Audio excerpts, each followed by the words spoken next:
Bienvenidos a un nuevo capítulo.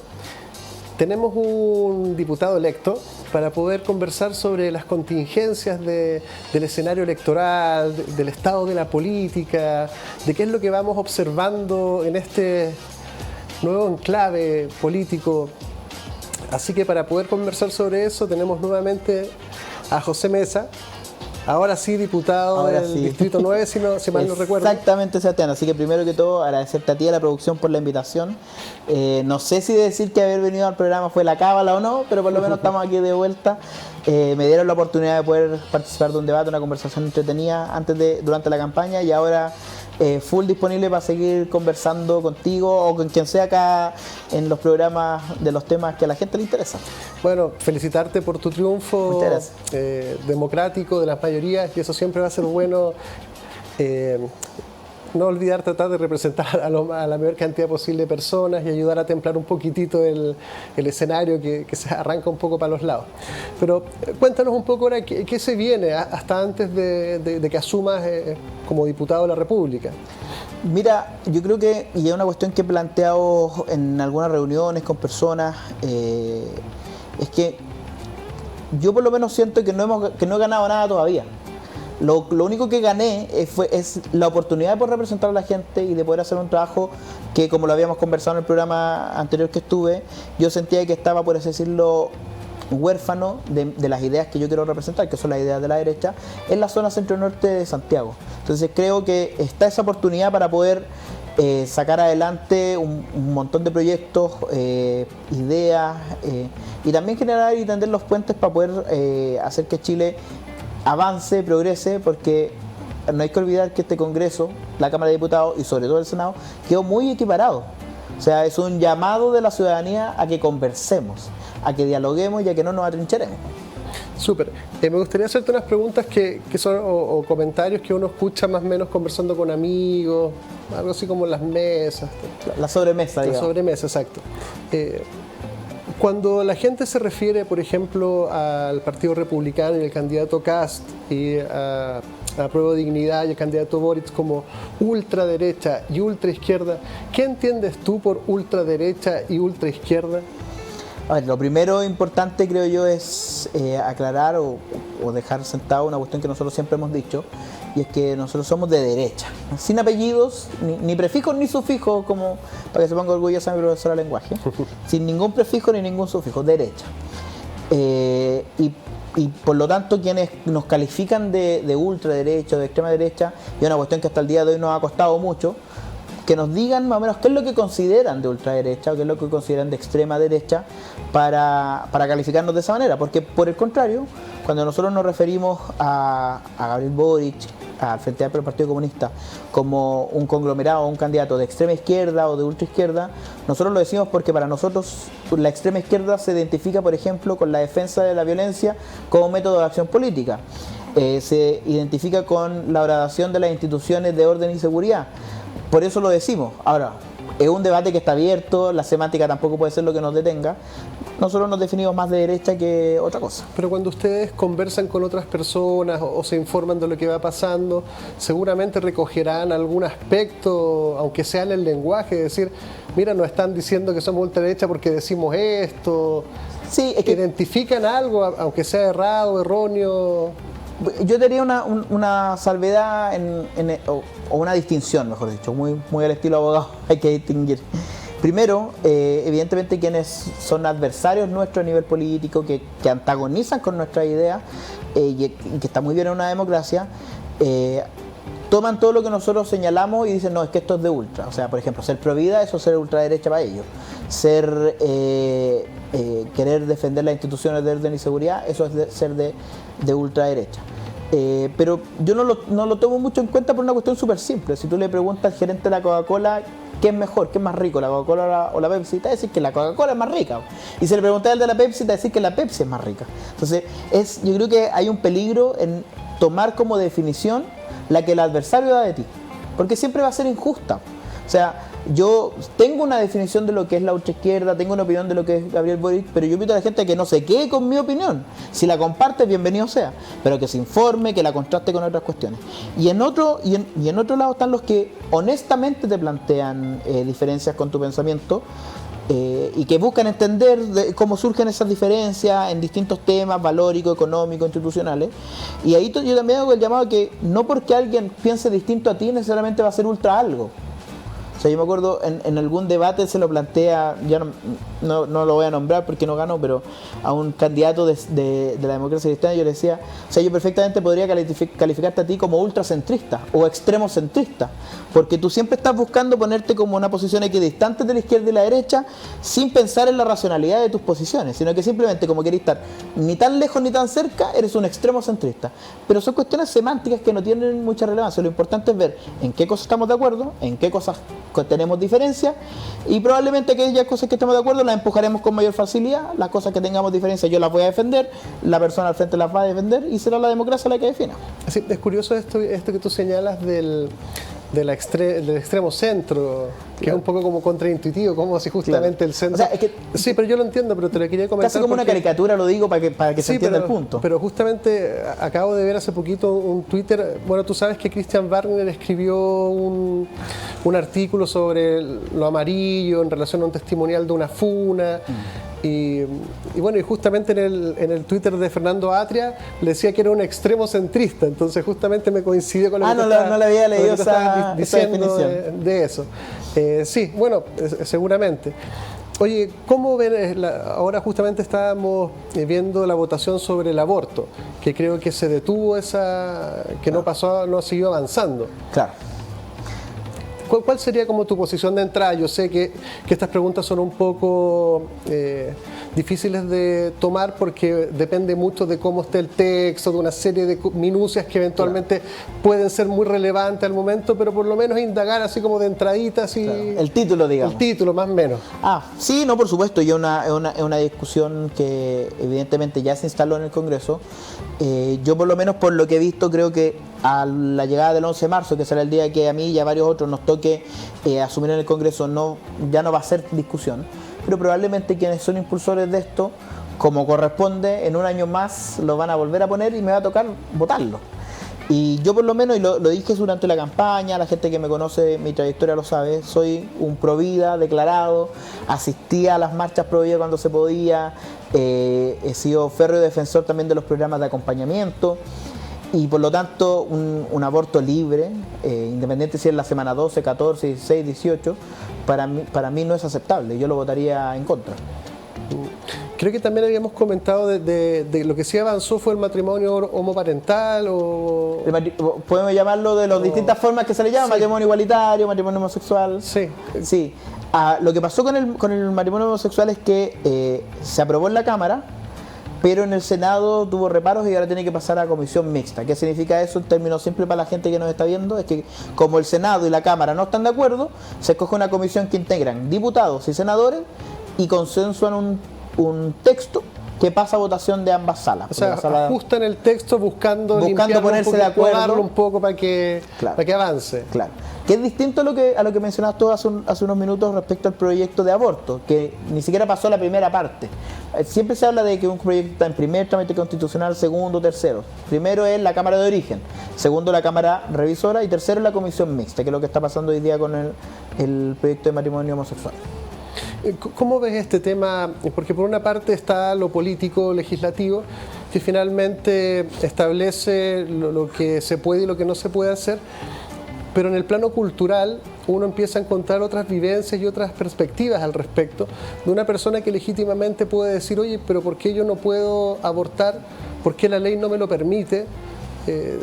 Si yo, los argumentos que se puedan esgrimir en contra, por ejemplo, si son religiosos, uno podría decir, pero yo no comparto esa religión, ni siquiera creo en los fundamentos de ella, ¿por qué mi país, mi gobierno no me permite tomar decisiones que me competen a mi vida, en atención también de que otros países también han ido legislando a favor de eso?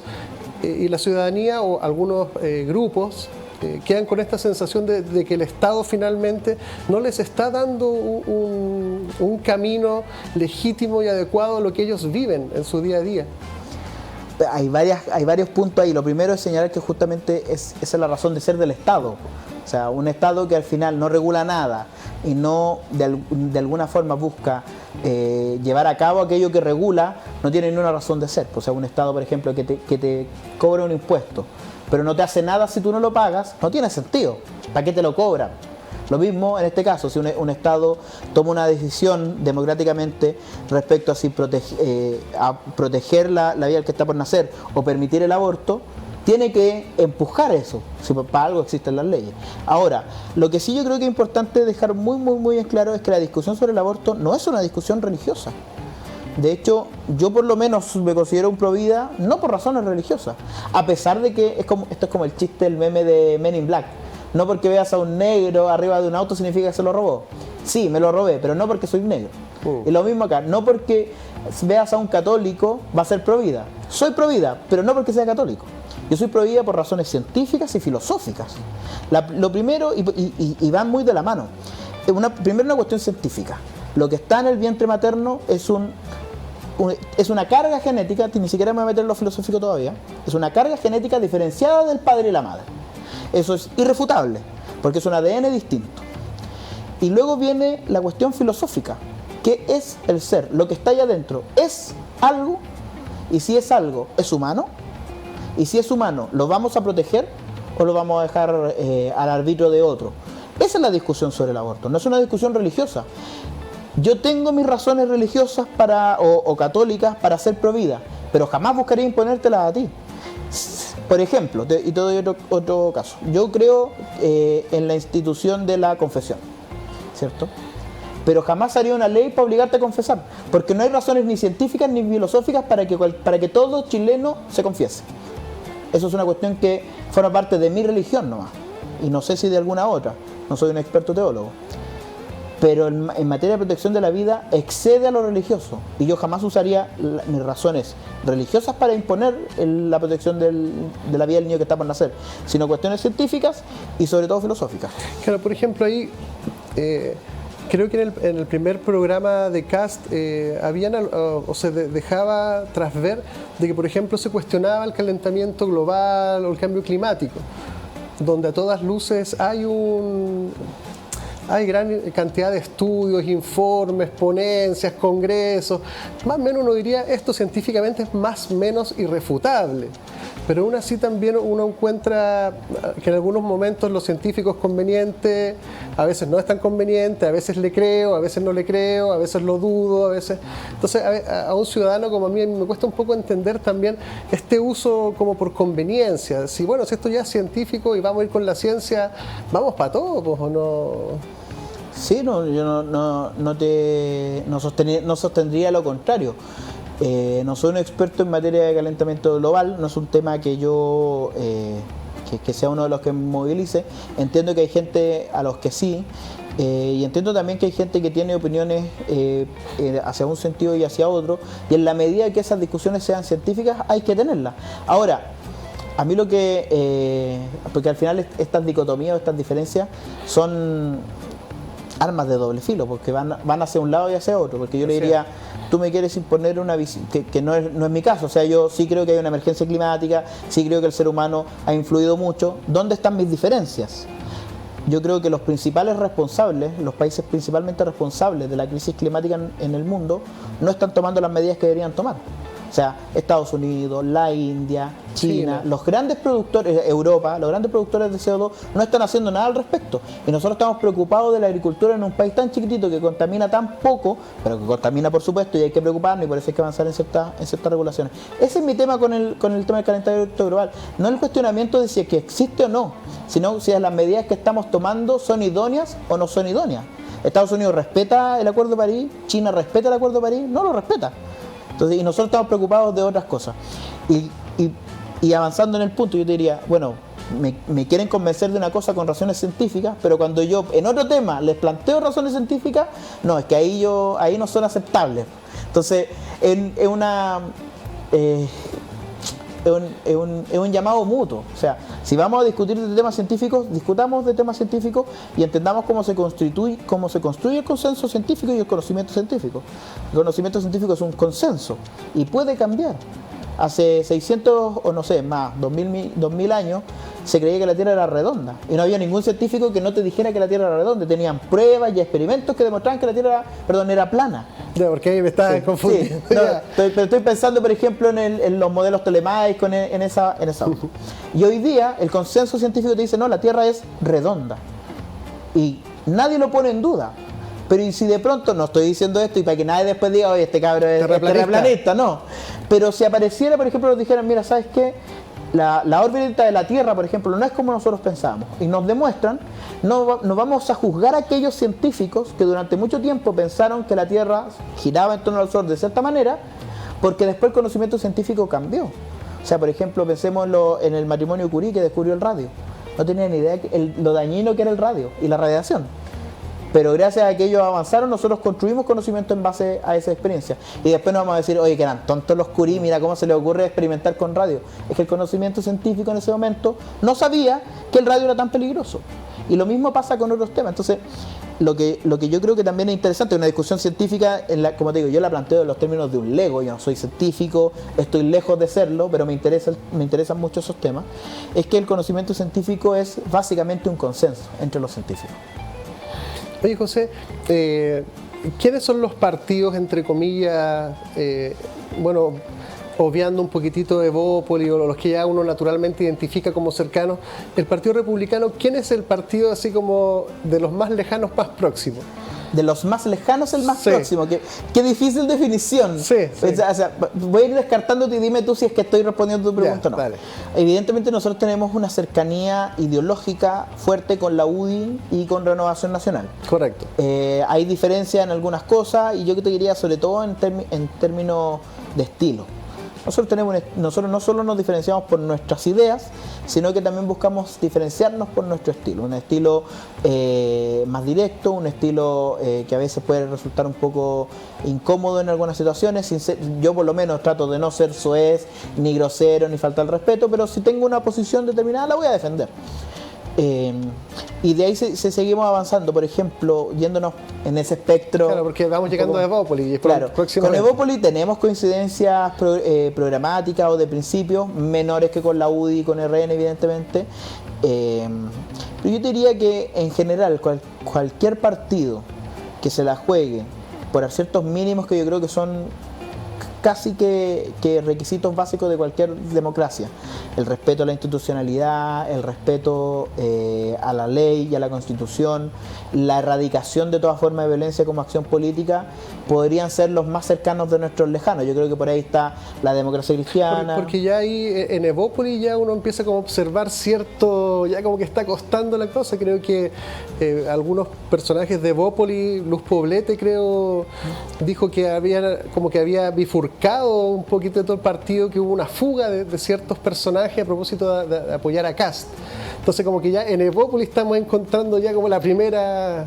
Sí, las palabras de Luz Poblete honestamente no las había escuchado. No sé si me estoy confundiendo con ella o con otra candidata del Distrito 11 que creo haberle escuchado. Sí, no lo dijo hoy día recién, fue ya, recién. Entonces no la había escuchado, así que... Pero como que en Evópolis ya empieza un poco a crujir la cosa, parece. Y hasta cierto punto es esperable, porque, y te lo planteo explicándote cómo somos nosotros dentro del Partido Republicano. Si alguien cree que dentro del Partido Republicano todos pensamos idénticamente igual en todos los temas, no es así. O sea, yo siempre, con quien nos hemos construido una bonita amistad, una entretenida amistad, nos comprometimos a compartir oficina en el Congreso junto con Gonzalo La Carrera. Él siempre dice que él es el más liberal de los republicanos y yo me considero el más conservador o uno de los más conservadores dentro del Partido Republicano. Hay temas en los que no vamos a estar de acuerdo. Por ejemplo, en materia de aborto, sí, de protección de la vida estamos de acuerdo. Pero Gonzalo La Carrera lo ha dicho abiertamente, él es defensor del matrimonio entre personas del mismo sexo. Y ahí tenemos una diferencia, pero podemos convivir porque nosotros ponemos el énfasis en ciertas cosas que consideramos mínimos. Me lo planteaba así en una conversación hace una semana atrás, antes de la elección, Ricardo Delgado, que fue candidato nuestro en el Distrito 10, que es homosexual, yo conozco a su pareja, soy muy bien amigo de ellos dos, y él me decía: yo quiero que haya matrimonio igualitario. Sí, pues, me decía, yo quiero, pero ¿por qué voy a votar por Kast? porque me gusta bañarme 3 veces al día. Él me lo decía en tono de humor, porque ese es su estilo. Me decía, me gusta comer 3 veces al día, me gusta bañarme con agua caliente, y con Boric creo que no me lo van a asegurar, me decía él. Pero obviamente una vez que ciertos mínimos están asegurados, surgen las diferencias. Y surgen las diferencias con Evópolis. Y yo por eso destaco mucho la generosidad que tienen, por ejemplo, miembros de Evópolis como Luciano Cuscoque. Para mí Luciano Cuscoque es lo mejor que tiene hoy día Evópolis, es un gallo que sin conocerlo mucho, me topé un par de veces con él en comisiones, lo admiro por la forma en que hace política. ¿Tenemos diferencias ideológicas con él? Por supuesto que sí, pero él hoy día ha puesto aquello que nos une por delante, y el 20 de diciembre en la mañana discutiremos las diferencias. Que es lo mismo que hace la izquierda. O sea, si uno cree, por ejemplo, que no hay diferencia entre lo que piensa Carmen Frey, que le entrega su apoyo a Gabriel Boric, y lo que piensa Guillermo Tellier, que también está apoyando a Gabriel Boric, es un ingenuo. Tienen sus diferencias, pero ellos las pusieron de lado o en un segundo plano porque hay cosas que los unen. Yo no sé qué es lo que puede unir un demócrata cristiano con un comunista, pero parece que los unen y la han puesto atrás. Ahora, y con esto termino, hay gente evidentemente que aquellas cosas que nos diferencian son tan importantes para ellos, tan relevantes, y tienen el justo derecho a considerarlo así, que no les impide cruzar la vereda. Está bien. Avanzando un poquitito más para allá, encontramos hoy día al ex candidato Sichel, que mandó una carta pidiendo 9 puntos para condicionar su apoyo. ¿Cómo se vivió todo eso? A ver, yo leí los 9 puntos de la carta de Sebastián Sichel. Encuentro que la gran mayoría siempre se han cumplido. Por ejemplo, el compromiso de José Antonio con la defensa de los derechos humanos siempre ha existido. El compromiso de José Antonio con la protección del medio ambiente siempre ha existido. El tema de la eliminación del Ministerio de la Mujer, que fue un punto súper controvertido, es un tema que se conversó, se discutió, y que hoy día ya no está planteado en los términos que estaba planteado originalmente. O sea, ha habido un avance. Y por lo mismo me parece un poco redundante en los puntos que él plantea. Y yo no lo conozco en persona, Sebastián Sichel, creo que no, por lo menos en las próximas semanas no lo conoceré en persona.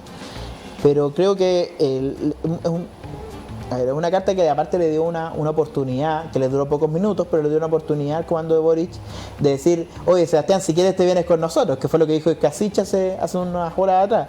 Rápidamente le contesta a Sebastián diciéndole que pasó como 3 pueblos, que se devuelva, que jamás va a estar con ellos. Pero los puntos que plantea Sebastián Sichel, me parece que la gran mayoría están resueltos, y hay algunos que son legítimas diferencias, que es lo que hemos estado conversando acá. En ese sentido, José, uno esperaría que le dijeran sí, pero si esto que nos estás pidiendo ya está, así que vente con nosotros y apóyanos. Sí, es que yo creo que lo que hace falta es una conversación entre José Antonio Kast y Sebastián Sichel. Ahí es poco lo que yo puedo decir. Porque también los mismos miembros de los partidos políticos que apoyaron a Sebastián Sichel le han estado pidiendo que haga un gesto de apoyo a José Antonio y no lo ha hecho. Entonces es una conversación que tienen que tener ellos, y ahí se aclararán las dudas que tengan que aclararse. Lo importante es que, y es una cuestión que nosotros siempre hemos dicho, y por qué yo sigo en campaña full en el Distrito 9 por José Antonio, es que ninguno de nosotros es dueño de los votos, ni José Antonio es dueño de sus votos de primera vuelta. Así como Sebastián Sichel no es dueño de sus votos, ni Gabriel Boric tampoco. Pueden subir, pueden bajar, y va a depender de la campaña que hagamos en segunda vuelta. Entonces, sería bueno, sería importante que Sebastián tuviera un gesto más decidido hacia José Antonio. Pero si no está, nosotros vamos a seguir haciendo campaña igual y convocando a aquellas personas que votaron por él, a las personas que votaron por Franco Parisi, a los que eventualmente votaron por Yanna Proboste y no estén dispuestos a votar por Gabriel Boric. Hay que salir a buscar y a convocar lo más posible.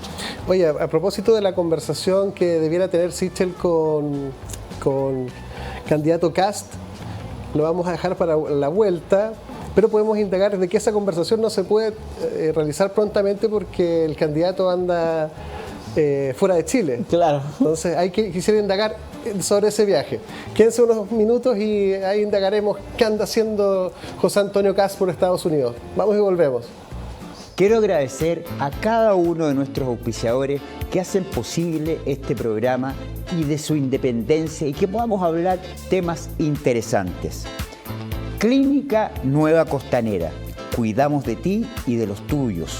Visítanos en www.clínicasnuevacostanera.cl, clínicasnuevacostanera.cl, o llama al +569 945 02 326.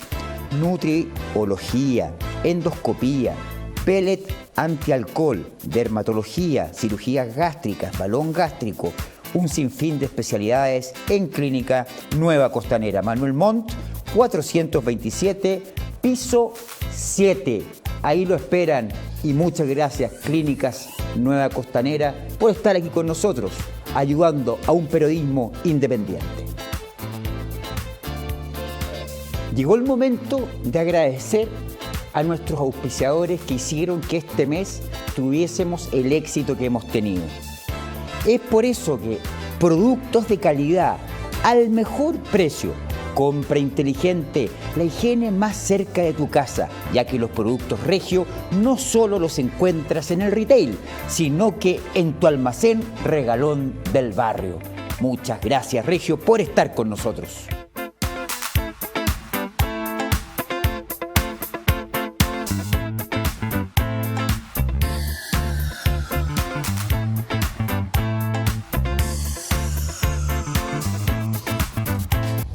Bienvenidos de vuelta. Estábamos justamente conversando con José Mesa, diputado electo del Distrito 9, donde también está del Partido Republicano, que curiosamente es donde está Recoleta, también es parte de su electorado. Y justamente estábamos indagando en dónde están como las proximidades de los partidos del Partido Republicano, y íbamos llegando, estirando el chicle hasta Sebastián Sichel más o menos, y ahí saltó este encuentro de decir, bueno, José Antonio Kast anda fuera de Chile. Entonces queríamos preguntarle a José, ¿qué anda haciendo José Antonio en...? Es una cuestión, yo creo que las personas que se han enterado de esto de alguna manera lo pueden intuir. Chile ha perdido mucho en los últimos 2 años, producto de la violencia, producto de la crisis institucional que pasamos y que yo creo que hasta cierto punto todavía escuchamos los crujidos. Producto de todo eso, una baja considerable en la confianza que entrega hacia el extranjero. Chile es un país que históricamente se ha caracterizado por recibir inversión extranjera y a través de eso generar desarrollo. Los últimos 30 años, que son prácticamente los 30 años que me ha tocado vivir en este mundo, son prueba de ello, a mayor crecimiento, mayor reducción de la pobreza y mayor niveles de movilidad social. Y justamente lo que busca José Antonio es recuperar un poco ese tranco perdido, entregar las señales correspondientes a los inversores extranjeros que aquí en Chile, si es que él llega a ser presidente, se va a respetar la institucionalidad, y eso incluye desde respetar el resultado de la Convención Constitucional, si es que cuando se lleve a votación y si la gente decide aprobar esa nueva Constitución, respetarla, hasta respetar la más ínfima o menos importante de las leyes, respetarlo todo. Y respetar también los derechos de propiedad, de libertad de emprendimiento, la libertad de trabajo, para que Chile vuelva a retomar el rumbo de desarrollo que necesita. Ahí, esto, y una cosa, a lo mejor, no sé, puede surgir la contrapregunta inmediatamente, ¿no será ponerse el gorro antes de que llueva? Sí, quizás sí, pero hoy día los requisitos, o sea, lo que necesita Chile, y estamos tan atrás en esta materia, hemos quedado tan atrás, que necesitamos tomar carta en el asunto, y debiese ser un compromiso no solo de José Antonio Kast, sino que también de Gabriel Boric, de que se va a respetar la institucionalidad, pero un compromiso real. Sí, bueno, yo estoy completamente de acuerdo con eso, incluso puedo hasta comprender que tratar de hacer socios comerciales y poder afianzar los vínculos y dar tranquilidad al mercado me parece que debiera ser política de Estado, independiente de quién la pudiera estar dirigiendo, liderando en un particular periodo. Claro. Bueno, volvamos, estábamos tirando el chicle de lo Sichel, más que pudiésemos, claro. Estábamos tirando el Sichel. Claro. ¿Qué hay más para allá? Más para allá. ¿Hay algo más allá? Sí, o sea, hay vida después de Sichel, digamos. Hay vida después de Chile Vamos. Por ejemplo, si uno analiza los programas de gobierno de Franco Parisi y de Yanna Proboste, hay coincidencias. Uno podría decir, ¿qué tienen en común José Antonio Kast con Franco Parisi? La reducción del tamaño del Estado, la reducción de los impuestos en ciertas materias, el aumento del gasto social, y hay algunos temas que yo creo que son interesantes de rescatar, que pudiésemos conversar. Vamos a tener 4 años para conversar con los diputados del Partido de la Gente en el Congreso, y ahí probablemente podamos avanzar en algunas cosas, por ejemplo en materia de democracia digital. Yo soy bien reacio al voto electrónico, creo que a nivel mundial no siempre ha generado confianza. Yo en ese sentido soy más arcaico, prefiero el papelito y el lápiz porque es mucho más fácil de controlar. Pero si podemos avanzar en sistemas de democracia digital, que es una de las cosas que bien fuerte en el programa de Franco Parisi, o sea, completamente abierto a conversarlo, a discutirlo. Y en el caso de Yanna Proboste, uno también diría, ¿qué tienen en común José Antonio Kast con Yanna Proboste? Quizás muy poco. Pero podríamos descartar que, aprovechando que el candidato Kast anda por Estados Unidos, pase a visitar al ex candidato Parisi. No, yo no estoy que andan por el otro país. No sé. O sea, si me preguntas de geografía de Estados Unidos, no sé qué tan lejos está Alabama de donde va a estar José Antonio, no sé dónde va a estar específicamente, así que no puedo ni descartarlo ni asegurarlo. Creo que sería interesante que ocurriera, pero si no ocurriera, las coincidencias programáticas existen y esperamos que la gente que votó por Franco Parisi pueda ver esas coincidencias programáticas, pueda ver que muchas de las ideas que ellos defendieron durante la campaña están incluidas no ahora por conveniencia, sino desde siempre en el programa José Antonio. Y lo mismo pasa con Yanna Proboste. Obviamente en temas distintos, ¿no? Yanna Proboste no habla de reducir el Estado, ella habla quizás incluso de aumentar los impuestos en algunas materias, pero sí hay temas en los que hay muchas coincidencias y que la gente a lo mejor no lo sabe, porque leer los programas de gobierno igual es fome, o sea, para que estamos con cosas, nadie se los lee. Bueno, yo hice ese ejercicio de leerlo y tratar de compararlo. En materia de protección del medio ambiente, hay muchas coincidencias entre José Antonio Kast y Yanna Proboste en materia de protección del adulto mayor y en materia de vivienda, que ahí también es uno de los temas que a mí me importa mucho poder impulsar desde el gobierno. Creo que el programa de Sebastián Sichel era muy fuerte en esa materia, en gran medida creo yo porque tuvo de asesor a un tipo que yo encuentro que es una eminencia en esta materia y aparte es un tipo muy, muy simpático, que es Iván Puduje, un tipo que ha investigado sobre esto, se dedica a trabajar sobre esto, así que es un programa muy robusto en esa materia, y el programa Yanna Proboste también es muy robusto en esa materia y hay muchas coincidencias de las soluciones con José Antonio en materia de generar acceso a la vivienda digna. Y básicamente te lo reduzco a un titular para que la gente lo pueda entender. La vivienda social de los 90 no es la misma de ahora y no puede ser lo mismo de ahora. No sé si, yo no sé dónde vivirás tú, pero si has tenido la oportunidad, por ejemplo, de ir a una población en las zonas más periféricas de Santiago, o por ejemplo donde vive mi hermano en Melipilla, que es una población de viviendas sociales, la cantidad de autos estacionados afuera es tremendo. Porque hoy día la vivienda social tiene que considerar que el chileno está capacitado para en un plazo no muy largo comprarse aunque sea un auto usado. Entonces, antiguamente las viviendas sociales eran estos bloques que eran de 3 pisos o 4 pisos, o estas casas que eran pegadas 5 juntas. Muchos amigos míos del liceo vivían o viven incluso en alguna de esos departamentos, que no consideran el tener un auto. Y hoy día, en los niveles de desarrollo son tan altos y el auto se ha convertido también en un elemento tan importante para las familias, que cuando tú construyas de ahora en adelante una vivienda social, no puedes pasar por alto que todos van a tener un auto, o la gran mayoría va a tener un auto. Tú pasáis por una población, la que sea hoy día en Chile, y con suerte puedes meterte en bicicleta, porque están todos los autos estacionados en las veredas que tampoco están pensadas para esos autos. Entonces, las coincidencias con el programa de Yanna Proboste están pensadas también en cómo pensamos la vivienda social, pero de aquí en adelante, no con los paradigmas que teníamos, sino que con nuevos paradigmas. Oye, José, con respecto a otra temática que está, bueno, me gustaría indagar en dos particulares, en orden, obviamente. Uno, el tema de la inmigración, y el otro, el tema de la delincuencia y el narcotráfico. ¿Cómo ven ustedes lo que pudiera ser una adecuada control o regulación de la migración, si todavía la zanja es una alternativa o se descartó? No, la zanja es una alternativa y más que una alternativa es una de las primeras medidas. Y es por una cuestión súper lógica y racional. Y racional, no irracional. O muy racional, mejor dicho. Y es que si tú tienes un paso fronterizo para controlar el ingreso y salida de personas y mercaderías, porque de eso se trata esto, no solo del ingreso y salida de personas, sino que también de mercadería. Hay mucho narcotráfico y contrabando de otras materias que no pagan impuestos, que no pagan derechos de aduana. Tú tienes que, de alguna manera, mover a la gente para que entre por ese paso fronterizo, porque de otra manera no tiene sentido tener un paso fronterizo. Yo le he tenido la suerte de recorrer Chile completo junto a José Antonio, y uno de esos lugares fue justamente Colchane. Y Colchane lo que tiene es que es una planicie muy larga, muy grande, donde está el complejo fronterizo, pero tienes kilómetros y kilómetros de distancia en donde cualquiera puede pasar. Y de hecho, por lo que los mismos vecinos del sector, el alcalde Javier Choque nos contaba, García Choque, nos contaba, es que en la noche, cuando el paso fronterizo está cerrado y ya nadie está vigilando, pasan vehículos que sin control y vamos a ver qué cosas ingresan. Entonces, el tema de la zanja es para que la gente entre por el complejo fronterizo. Y lo segundo es modernizar, por supuesto, la ley de inmigración. Pero mientras eso no se logre, la ley que tenemos que respetarla, porque, como te decía al principio, es uno de los temas que para nosotros es fundamentales. No porque sea la ley de migraciones, sino porque es la ley. Y cualquier ley hay que respetarla. Entonces, si hoy día tiene condiciones específicas para que tú ingreses y permanezcas en el país, hay que hacerlas cumplir.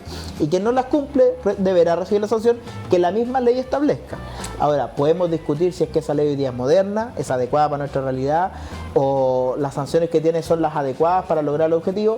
Totalmente dispuesto a discutirlo. Pero la ley, como está hoy día, hay que cumplirla. En ese sentido, uno pudiera esperar que si uno encuentra indocumentados cerca de las fronteras o en cualquier parte, debiera ser tomado y expulsado, no sé, desconozco la... Sí, la nomenclatura, claro. Pero me imagino que es eso, o sea, usted, señor, no entró por un paso habilitado, no cumple con esto, no tiene no cumple con los requisitos ni las condiciones que Chile ha puesto para la migración, por tanto usted no puede permanecer en el territorio nacional, y eso es, entre comillas, claro, vaya saliendo. Claro, pero eso es como una sinopsis de la película, porque esa película tiene una precuela, digamos, y un desarrollo más largo. ¿Cuál es la precuela? Tú también tienes que ver cuál es la razón que puso a esa persona a pasar por un paso fronterizo no habilitado. Porque cruzar el desierto de Atacama, cruzar el altiplano a pie, no es algo que uno haga por deporte, no es algo que tú hagas porque quisiste. Algo te empujó ahí, una situación de vulnerabilidad, escapar de alguna situación de violencia, escapar de buscar un mejor futuro para ti, para tus hijos. Hay muchas razones. Entonces, lo primero que hay que preguntarse también es por qué esta persona que tú encuentras en la frontera de manera indocumentada lo está haciendo. Y eso también te puede ilustrar o te puede llevar a ver cuáles son las medidas inmediatas, previas a la expulsión definitiva de la persona, a tomar.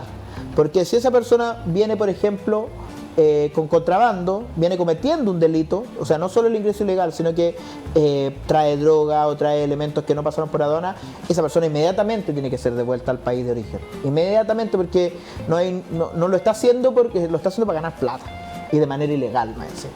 Pero si, por ejemplo, tú ves a una familia que cuando José Antonio estuvo la última vez se encontró con muchas familias venezolanas que venían escapando de un régimen como que hoy día ya nadie, ni siquiera Gabriel Boric, es capaz de defender, es distinto. Entonces, ahí quizás, y es una cuestión que nosotros que también nosotros hemos considerado, hay que tomar medidas intermedias. ¿En qué sentido? Habilitar un refugio, que en un principio nosotros habíamos pensado en Colchane, pero las condiciones de vida en Colchane son tan extremas, son tan duras, que a lo mejor hay que verlo, instalarlo en Guara, que es un poquito más agradable para vivir, en Pozo Almonte, que es un poquito más agradable para vivir, o en el mismo Iquique. Y evaluar la situación para ver si esa persona de alguna manera puede solucionar su problema de documentación. Porque a lo mejor una persona, estoy elucubrando porque no conozco casos tan específicos, pero una persona puede haber escapado, por ejemplo, del narcotráfico en Colombia. Y puede haber tenido algún problema con un narcotraficante, pueden haberle matado a parte de su familia. Entonces, yo no me imagino a esa persona saliendo de la casa, casi que escapando, diciendo celulares, llaves, billetera, que es lo que hacemos todos, po. No, pues esa persona salió con lo que tenía, con lo puesto. A lo mejor esa persona con la comunicación de vida con el consulado, tú puedes llegar a decir ya, sí, en realidad sí cumple los requisitos, no tenía cómo demostrarlo ahora por las circunstancias de su llegada, pero sí los cumple. Entonces ahí también hay que ver y hay que inyectarle una mirada humana a esta cuestión. Pero recalco lo más importante, la ley se tiene que cumplir, eso es lo básico. En qué plazos y en qué condiciones la vamos a hacer cumplir dependiendo de la persona que ingresó, ahí también hay que tener un poco de corazón. Y con respecto a la delincuencia, el narcotráfico, ¿cómo entienden esa situación que también cumple con la precuela? Tiene también todo un análisis también más que complejiza el fenómeno. Sí, a ver, tiene muchas aristas y podríamos estar hablando mucho rato, más contigo que eres psicólogo, que vas a poder incorporarle otras visiones a lo que yo te pueda plantear, porque poner a un psicólogo y a un abogado a hablar de delincuencia igual puede ser muy entretenido. Es interesante, Es interesante. Lo principal hoy día, y es por lo menos uno de los ejes de la campaña que yo impulsé en el Distrito 9 para llegar a ser diputado, es que por lo menos yo siento que hoy día la víctima no es el centro, como sí debiese serlo, en materia de persecución penal. Hoy día la persecución penal está puesta más que nada, su mirada está puesta en el, voy a usar la palabra a pesar de que jurídicamente no es 100% correcta, pero en el delincuente, o en el imputado, en el investigado. Y la víctima queda a un lado. El imputado tiene una fiscalía investigándolo, buscando condenarlo, y tiene una defensoría penal pública defendiéndolo, buscando que salga libre.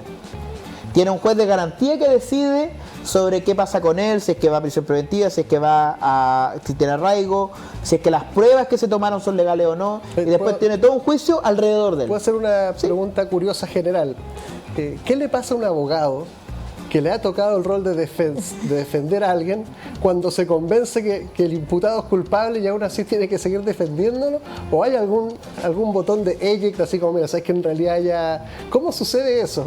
¿Sucede, no sucede? Mira, yo creo que esta va a ser la parte con mayor rating porque es la pregunta que a todo estudiante de Derecho o abogado nos hacen siempre, porque genera evidentemente un problema ético detrás de defender a una persona que tú has llegado al convencimiento de que es culpable. Y lo primero que yo creo que es importante destacar, y la respuesta que genéricamente yo siempre he dado, es que toda persona merece un juicio justo. Por mucho delito que haya cometido, merece un juicio justo y merece una pena justa. O sea, si tú, por ejemplo, todos nos acordamos de aquel caso del incendio en la cárcel de San Miguel, del muchacho que había sido detenido por vender CDs pirata en la calle y estaba en la cárcel. Entonces, ¿cometió un delito? Sí. ¿Era justo que estuviera en la cárcel en ese momento y que falleciera en las condiciones en las que falleció? No. Toda persona, por mucho delito que haya cometido, merece un juicio justo. Eso es lo primero. Y lo segundo, una cuestión que yo le aprendí a un tremendo abogado que hoy día ya falleció hace muchos años, don Faruk Garfe Jarufe, que fue profesor mío de Derecho Internacional Público. Nada que ver con la materia que estamos hablando. Pero don Faruk Garfe nos hicimos muy amigos porque los dos éramos, bueno, yo hasta el día de hoy, muy buenos para fumar. Entonces Faruk Garfe siempre, y como ya no se podía fumar en los pasillos ni en la sala de clases, teníamos que salir de la casa central de la Católica de Valparaíso a fumar. Y ahí nos hicimos muy, muy amigos con don Faruk. Y una vez yo le hice esta misma pregunta, porque es una pregunta que siempre te surge.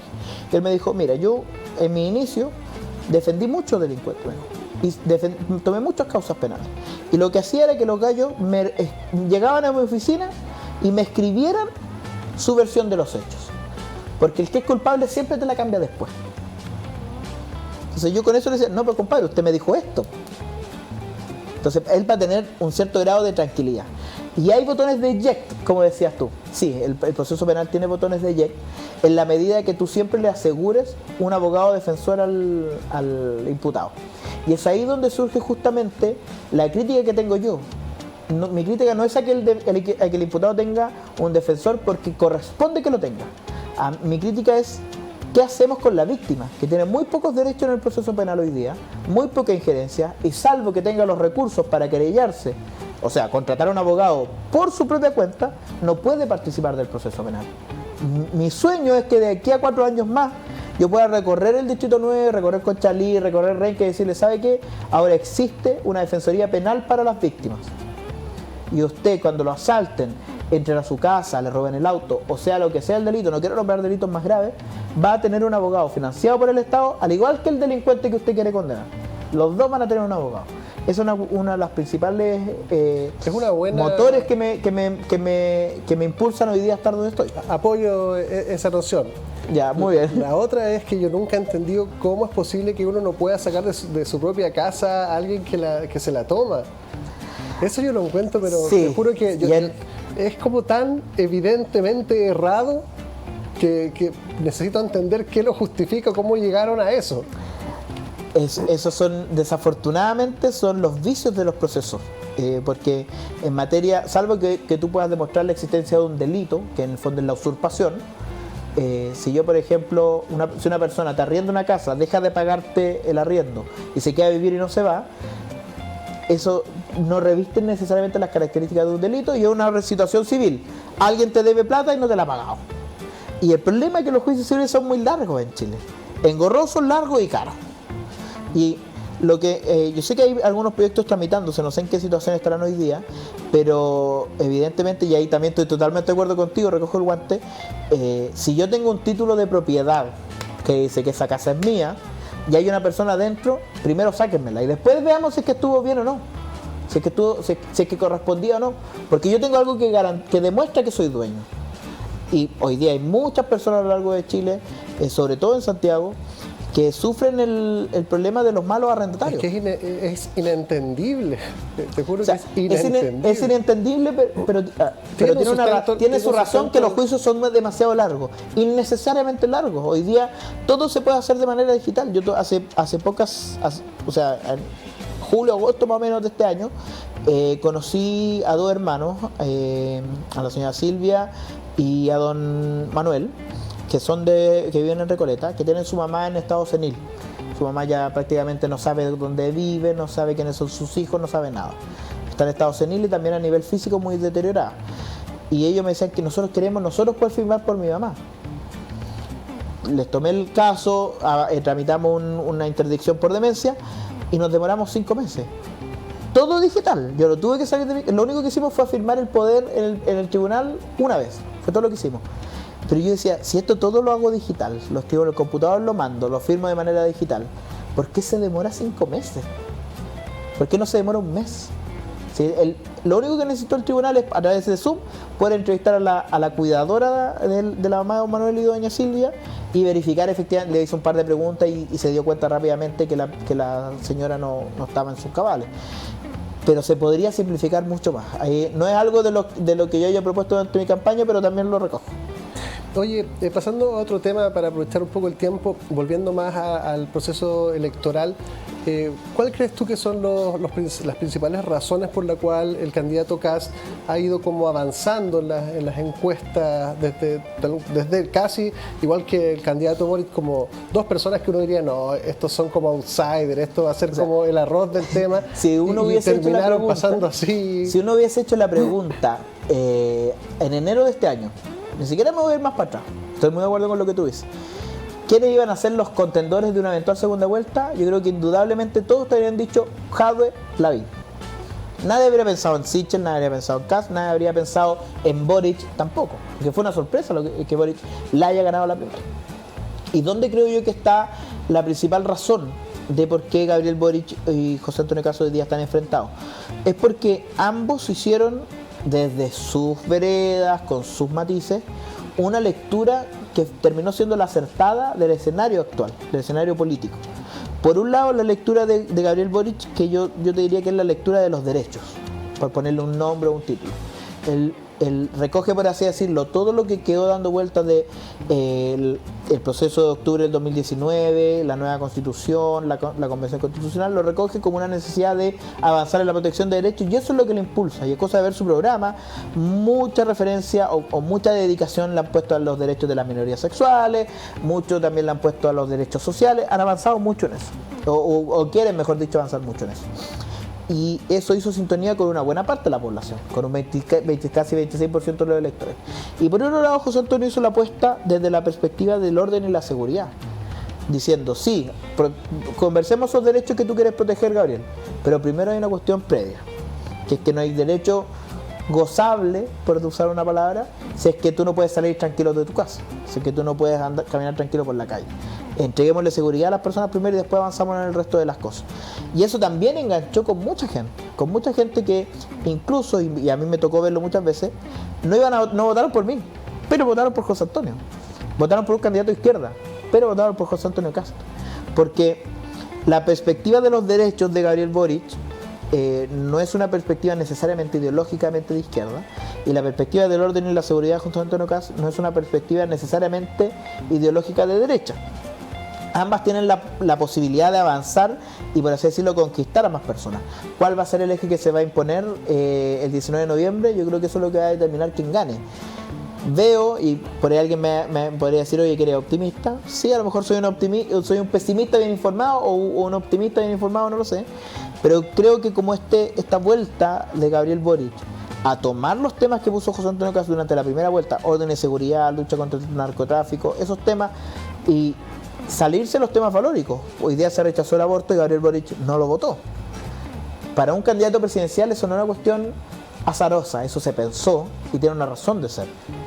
Y esa razón de ser es que Gabriel no se mete en los temas valóricos, porque él se está tomando la agenda del orden y la seguridad. Creo yo que llegada la hora de los cubos, como se dice, la gente va a preferir al original y no a esta copia. No el sucedáneo, dices. Y no el sucedáneo, no quiero nombrar marca, pero decir no la marca Chancho, que era lo que cuando yo era chico a los piratas se le decía la marca Chancho. Creo que la gente va a preferir el original, quien ha tenido una trayectoria de muchos años defendiendo las mismas ideas, impulsando la misma agenda, porque Gabriel Boric hoy día, si ponemos a Gabriel Boric de segunda vuelta a debatir con el Gabriel Boric de la primaria, o sea, son dos candidatos totalmente distintos.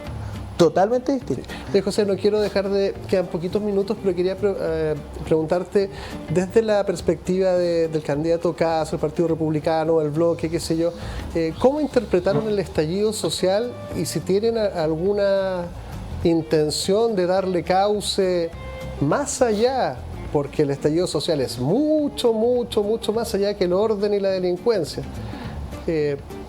¿Hay alguna intención de vehiculizar la insatisfacción ciudadana que, a mi entender, versa sobre el abuso y la impunidad del sistema por sobre las minorías que Gabriel Boric las ha llevado a construir como mayorías?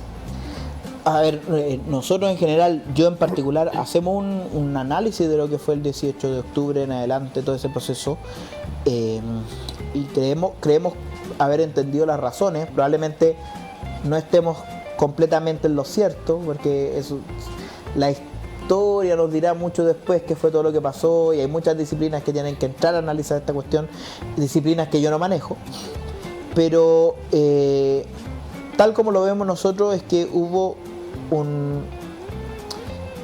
uno de los ejes que lo determinaron, no todos, porque también ya aprovecho nuevamente, mira, segunda vez voy a tener que llamar a Iván, segunda vez que lo nombro en este programa, lean. Nos queda un minuto, si quieren. 7 cabezas de Iván Poduje, un libro muy interesante sobre esto, pero una de las principales razones que yo veo es que quienes tomaban las decisiones no se veían afectados por las decisiones que tomaban, y eso a la gente le terminó hartando.